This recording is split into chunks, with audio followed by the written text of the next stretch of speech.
We're here today, of course, to talk about the big news of the day, transportation funding.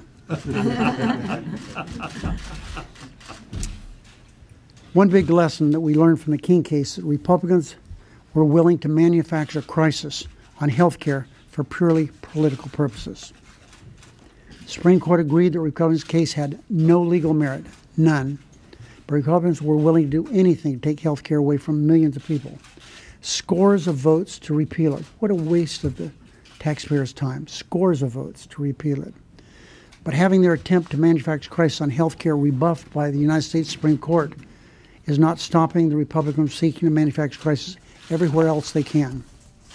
And that's too bad. Ex-Im Bank is going to expire at the end of this month. We won't be here. What a shame. 165,000 people who are working today as a result of that funding, those jobs will disappear over a short period of time. Sticking to their playbook, Republicans are now trying to manufacture crisis on highway funding. Our highway funding supports thousands of American jobs. In July, we'll have just 4 short weeks to pass a responsible bill to fund our highway programs.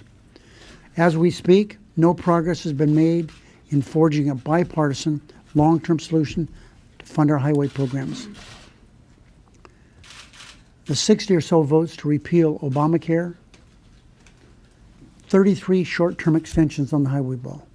33 short-term extensions. Hard to comprehend, but that's what they've done. But there's still time to solve this one crisis before it becomes a real full-blown crisis. But the clock is quickly running out.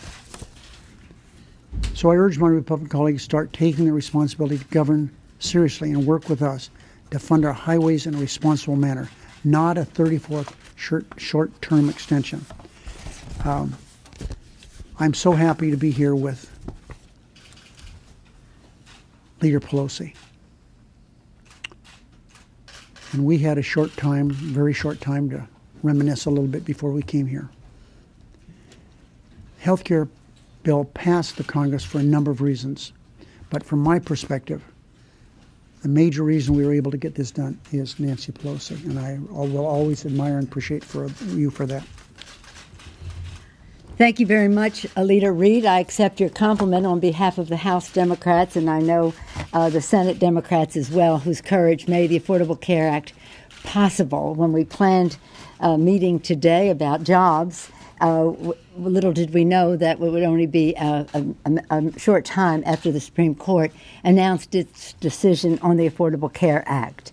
For the second time, the Affordable Care Act has been upheld by the Supreme Court, with the Chief Justice writing the decision saying that affordable health care was passed to strengthen health insurance markets, not to destroy them. He went on to say many other reinforcing, encouraging statements about its worth. There wasn't even a dissenting opinion, as I understand, or so far we haven't seen it. So it's a great day for the American people, especially coming in the week as we prepare for the 4th of July, because on that day we commemorate what our founders said: life, liberty, pursuit of happiness, a healthier life, the liberty to pursue your happiness without being job locked or policy chained. Start a business, change jobs, be self-employed, follow your aspirations. That's good for an individual. It's good for a country. What's good for our country, though, is for us to have a strong economy and to have it be driven by middle-class economics. So I associate myself with remarks of Leader Reid when he talks about the highway bill. It's long overdue. With all of these extensions, it's impossible to plan and to do the right thing by the infrastructure and transportation of our country. I hope that the Republicans, when we come back after the break, will be ready to review the president's proposal. The House, the Senate, in a bipartisan way, passed a highway bill this week. Everybody's ready for this, except apparently the Republican leadership. The American people are certainly ready for it. In fact, their hopes are riding on our getting moving on a transportation bill. As the leader mentioned, there are many jobs that depend on the Ex-Im Bank. 1.5 million since 2007. And again, we have a deadline, June 30th deadline, and no action. June 31st deadline for the highway bill. Show us the bill.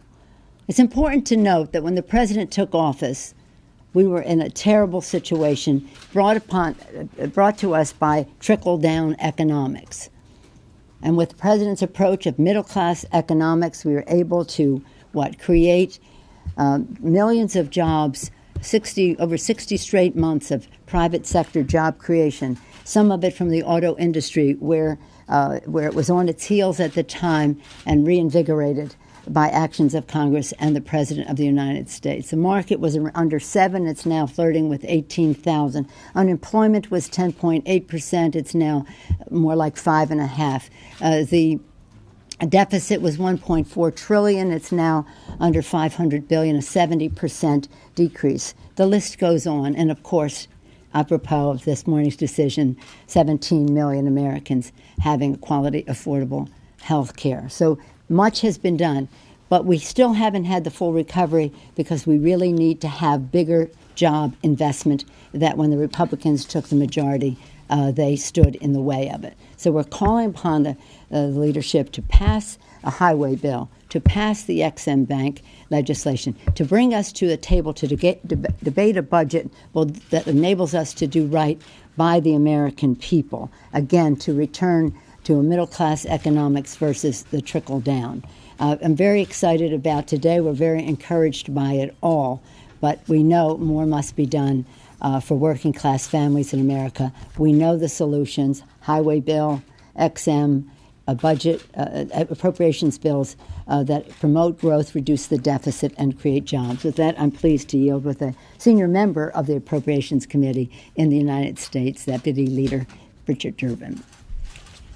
Thank you very much, Leader Pelosi, and I just want to say a word at the outset that this morning's Supreme Court decision was decisive, 6-3, and it reflected not only the wisdom of the court, but also they understood what we were doing with the passage of the Affordable Care Act.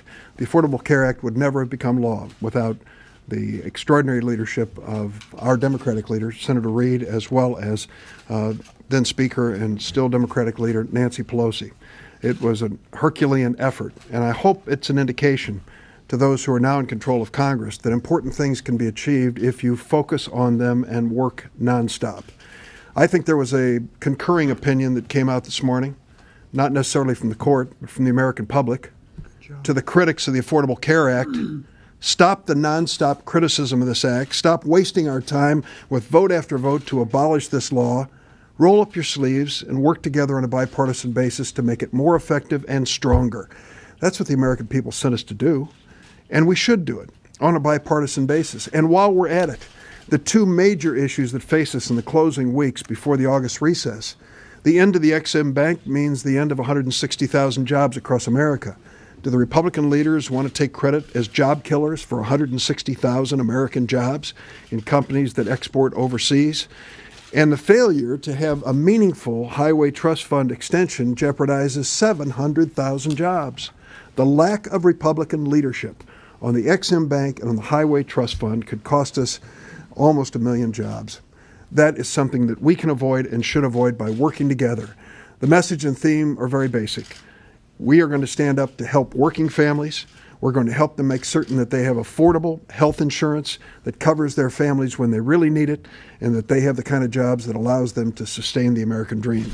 I'd now like to yield to my friend, Steny Hoyer. Thank you very much, Dick. We're all very happy about the Supreme Court's decision. Some of you have participated in my pen and pad week after week after week, and you said, what's our alternative? And my response was, the court is going to find that we did what we said we wanted to do. And that is what happened today. And America won. Americans won. And the only people happier, I think, than we are our Republican colleagues. Because they've been saved from having to come up with an alternative that they do not have. And they've never had. Notwithstanding all of their actions to repeal, they have never come up with a workable alternative. So the Supreme Court served America today, and I congratulate them for that. And I want to join my good friend Harry Reid. Harry Reid and I started out working on this Hill a very long time ago. He was at GW Law School. I was at Georgetown Law School. I tried to get in Georgetown, they wouldn't let me in. It's a very good law school. And, You're going to hear from GW on that. right. We're gonna, obviously, the competition has begun, as you can tell. But I want to join my friend Harry Reid. We've been around this place a long time. Harry Reid played a critical role in the passage of the Affordable Care Act. But the House was not at all sure that they wanted to go along with the product that the Senate sent us. But for Nancy Pelosi, the Affordable Care Act would not be the law of the land. I was the majority leader. I've worked every day with her on the Affordable Care Act. And I tell you emphatically, but for Nancy Pelosi, Harry, you're right. The Affordable Care Act would not have passed. Now, but for Harry Reid, it would have never gotten to us. So these two individuals, these two leaders, were critically important. They took responsibility. It is time for the Republican leadership that is proud of the fact that they control the House and the Senate to show some leadership on behalf of the American people and not put at jeopardy jobs. There is no excuse for the XM Bank not having passed. It enjoys, as Roy Blunt said, majority support in the Senate and majority support in the House of Representatives. Roy Blunt said that, the former majority whip and majority leader of the House of Representatives. I have no doubt that XM Bank has a majority of votes and has had for the last 6 months that we've been in this Congress. The highway bill also relates to jobs. And our Republican colleagues always talk to us about raising confidence. Don't undermine confidence. Make sure that people are confident about our economy.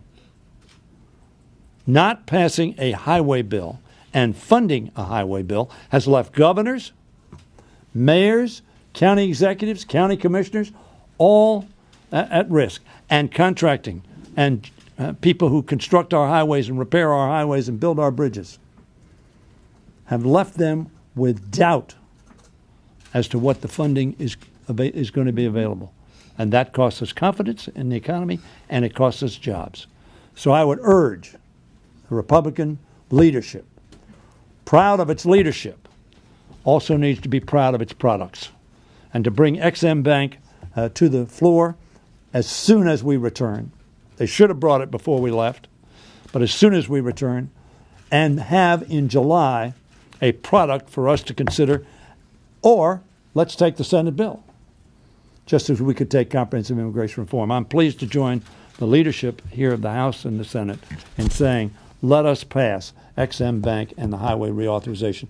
Let us create jobs and build confidence. And now I'm very pleased to yield to the chairman of the Democratic caucus in the House of Representatives, my friend Javier Becerra from California. Thank you, Mr. Whip. And I, too, just wish to say it's on these occasions where you really can, as you breathe that sigh of relief, say, thank you, Harry Reid. Thank you, Nancy Pelosi, for making that fight and proving that at the end of the day, we were all right working with the president to make it happen. And these are the days when it really does count. And I want to say thank you to those who led this effort in making sure that millions of Americans can enjoy secure health care. So here we are, 6-3. That's a decisive victory. That's overwhelming. 2/3. You win an election by 2/3, you've swamped your opponent. 6-3. The court doesn't do a whole lot of 6-3 decisions these days. And so 6-3, that is a big deal. It's not just a big deal, it's a very strong message that the Affordable Care Act is constitutional. So we should stop the nonsense, stop the political lawsuits against secure health care for Americans, and stop the partisan legislation for perhaps the 60th time to try to dismantle or repeal it. Let's get to the point of improving it. All of us agree there are ways we can improve health care for all Americans. And the first way we can do that is to help those millions of working poor Americans who are being denied health care right now by Republican governors who are unwilling to adopt another portion of the Affordable Care Act, which gives them a chance to have the same type of health security that millions have received through the Affordable Care Act. And so let's get to that. So then the American family doesn't have to worry about losing health insurance. They can actually start thinking about saving for that first home, or maybe for that child's college education, or maybe for a secure retirement in the future. Let's let them worry about those things and start saving for those things. We can do that, and the best way to do that is get to work, get our job done, and start focusing on a jobs agenda here in Washington, D.C. With that, let me yield now to our Vice Chairman of the Democratic Caucus, Joe Crowley. Thank you, Chairman Becerra. Firstly, let me congratulate the court on its 6-3 decision on Burwell. A courageous decision, the right decision as well. Let me thank all the members of leadership here, particularly Leader Pelosi and Leader Reid, in helping to pass and leading the passage of the Affordable Care Act through the House and the Senate, as was said. But let me also thank the American people for their continued support of the Affordable Care Act. Poll after poll has indicated their support and their growing support for the Affordable Care Act and what it has to offer for all the people of our country, especially those who have been struggling throughout their lives to afford the opportunity to afford health care. So it is a great day for our country, not just for us here, but for everyone. When it comes to the issue of an agenda for the Republican Party, they just don't have a bad agenda. They don't have an agenda. We're not coming back with some grandiose notion or idea when we come back to have a jobs bill before the House, an infrastructure bill, let alone the XM Bank before the House. As Leader Pelosi has said, 1.5 million jobs depend on it. We don't have a plan, a long-term plan to fix the Highway Trust Fund. Again, another plan, if enacted long-term, can help to stimulate the economy, but that's not on the agenda either. What we have is these continued man-made fiscal cliffs. And we've seen the government shut down. It's happened. This is not something that has happened in the past. It hasn't happened in the past. We know it's happened. Their attempt to do it on the Homeland Security bill, to shut down Homeland Security because of their political agenda. So we know they're capable of doing it again, but the American people are tired of it. They're tired of it. So they have two choices. They can join Democrats in supporting job growth in this country by reenacting XM Bank and by having a long-term fix to the Highway Trust Fund, or they can pick number two, and that's nothing. We know they've been very good at doing nothing. Let's see if they have the guts to do something with us and for the American people. Good job, Chairman. If I may, Mr. Leader, I want to just return to the health care decision this morning once again. Again, thanking you for your great leadership and courage and masterful work as a virtuoso legislator to get that job done. But you remember the night the bill passed, the president called us and he said, "I'm happier tonight than I was the night I was elected president of the United States." And we said, "Mr. President, if you had not been, we're happy, we're pretty happy tonight too for what it means to the American people. But if you were not elected president of the United States, we would not be able to have this victory tonight." So as we recognize the work that it took in the House and in the Senate to get the job done, let us also recognize the leadership of the President of the United States. And I know, having heard his remarks this morning, how happy he is about that. But again, if you're ever in the trenches in a fight, you want Harry Reid down there in that trench as well. We'll take some questions now. Senator Reid, now that the court has settled the Obamacare decision for the time being, what do you think Republicans should do about reconciliation package? What could actually become law? Do you think that they should use reconciliation on? They can do whatever they want to do. I think they should get real and forget about Obamacare. As far as reconciliation goes, they only have one shot at that. And if they do something that's a little off target, it'll be vetoed, and that's their last shot of doing it. So I would think they should do something that has some lasting impact, not something they know the president will veto. What's an option, though? I mean, tax reform? Hey, listen, they can do. I'm not. They haven't been listening to me for 6 months. Now, can I just make an aside? It's been made complicated for them because the CBO said if you repeal the Affordable Care Act, it creates a huge hole in the deficit, which the Republican friends say they don't want to do. They only do deficits for tax In order cuts. to use reconciliation, you cannot increase the deficit. So they've got a real problem. On the Export-Import Bank, there are a lot of different bills out there, and I assume that it's most likely to get attached in the Senate, so, are Democrats generally behind the Kirk Heitkamp bill, even though it may not have some of the provisions that are in Mr. Boyer's bill, particularly on coal? Right now, the playing field looks pretty dismal for Republicans doing anything on Ex-Im Bank. Doesn't matter where it is. Because why? Because the Koch brothers are running ads all over the country, and they've notified Republican senators and House members, don't do this. We don't like it. And remember, when they're about to spend $1 billion denigrating society generally in an effort to have them make more money, Republicans are scared to death of them. So I wish I had great confidence that we were going to be able to do the Ex-Im Bank, but the Koch brothers may win another one. Related Yep. to that question, how long do you think it would take Republicans to realize that it's a mistake not to reauthorize Ex-Im Bank after it closes? Are they immune from public opinion? It appears with their efforts, as Representative Crowley has said, they don't have an agenda. Everything is no. Either no or nothing or not anymore. And they are people who believe that government is bad, and anything they can do to denigrate government, that's what they do, and they've done it. So the business community, I don't know why the business community doesn't speak out loudly on Ex-Im Bank. If there were ever a Republican, you would think, oriented program that we have, but the problem is it's now our program because Reagan, Bush, Clinton, this is a program that has been good for America through all administrations. So I can't believe the business community doesn't rise up, but they haven't yet. Leader Reid, if I could just add course, this up, I hate to keep it.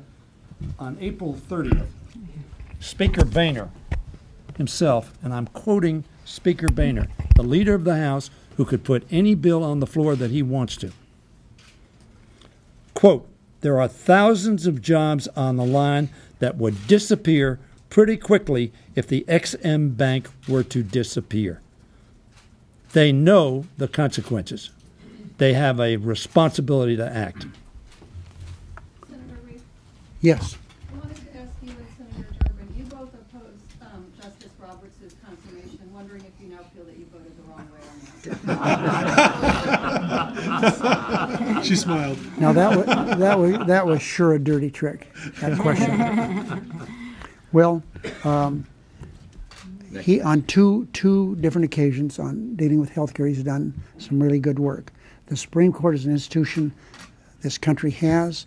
I support it. I am not happy with some of the people that I voted for, but that's okay. They're there, and I'm not. If I just may on that score say, I think it's really important to praise one decision or another. But one decision, the Citizens United, is so undermining of our democracy. I will never understand how this court could have made the decision that they made, characterize it the way it did, but having any idea of what is happening in the country, because as they suffocate the airwaves with special interest, invisible money, sucking out all the air from the debate, turning people off to politics in general. That, to me, is one of the very, very bad decisions this court has made. So a one decision or another is not the judgment of the court. Yes, we're happy today. Hopefully we'll be happy tomorrow when they talk about marriage equality. But I just want to get one thing there, because we may close. On the Affordable Health Care Act, and Harry knows this because this was really a very important part of his agenda, this was a very important jobs bill for America. It was projected to create 4 million jobs in the first years of its enactment, and it is doing just that. And if you look at the markets, you see health insurance industry, health care providers all doing very well. So I want to recognize it not just for what it is, affordable, accessible health care, which would be justification enough, but also the fact that it is a job creator and an injection of growth into our economy. It's, as I say, a lot of reason to be very happy. We're going to take one more question. And the Supreme Court decision on Citizens United should have been called Koch brothers versus America. On higher What's prepared to vote back as here? well? Yes. Next week is the official deadline for the Obamacare negotiations. There's been some concerns voiced on both sides of the aisle. Are you concerned that Congress could pass a motion to disapprove of the deal? And what message would that Well, of send? course, the president has the authority to extend more time if he needs it. In fact, Senator Corker, the chairman of the Foreign Relations Committee, said that they need more time. He wouldn't complain. I hope that we get an agreement. I hope it's robust. I hope it's a very strong agreement that's helpful to the world. And so we'll just have to wait and see what comes up. Thanks, everybody. Hey, Harry, hey, you all, let us celebrate the Affordable Care Act. All of us. Happy day.